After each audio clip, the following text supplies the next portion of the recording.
చలో చలో రెడీ చేద్దాం. సౌమ్య ఒక్క నిమిషం మమ్మీ. వచ్చినావా? వస్తున్నా. ఇప్పుడెందుకు పిలుస్తున్నావు మమ్మీ? ట్యాబ్ లో బట్టలు చూస్తున్నా, ఆర్డర్ పెట్టవా? సరే పెడతా. ఆర్డర్ సెలెక్ట్ చేసినావా? చూడలే ఇంకా. నువ్వు సెలెక్ట్ చేసినాక నన్ను విలువ మళ్ళా. సరే సరే పో. చలో పనులని అయిపోయినాయి ఇంకా. సౌమ్య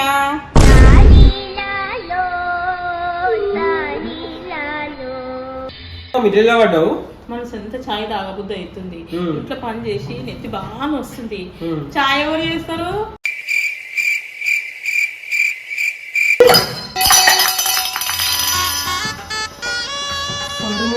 ఎన్ని పడేస్తావురా? ఎన్ని పడేస్తావు? సారీ. మంచి చదువుకుంటా మమ్మీ. ఎప్పుడమ్మా? వచ్చే సంవత్సరమా? రేపు ఎల్లుండి. రేపు ఎల్లుండి అంటే సంవత్సరం. మమ్మీ ఈరోజు ఏం వంట చేస్తున్నావు? ఇంకేం చేయలేదురా. ఏం చేయాలి చెప్పు. నీ ఇష్టం మమ్మీ. అదేరా, నువ్వు చెప్తే ఏదైనా ప్రేమతో ఉండదాం అనుకున్నా.